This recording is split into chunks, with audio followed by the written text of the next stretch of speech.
无渣张威走，古子弹研作。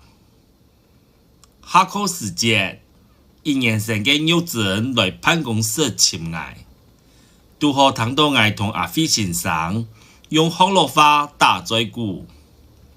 幼稚园严是像木当当嘅用电影写嘅声音问我：顾先生，唔做乜嘅晓讲福佬话喏？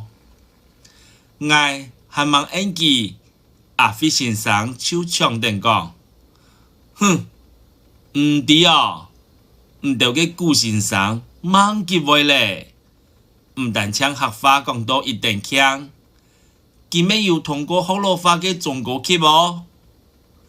强怕好讲笑嘅阿飞先生同我一路碰风落雨，我夹夹同玉珍讲，因为先生嘅阿妹系福佬人啦。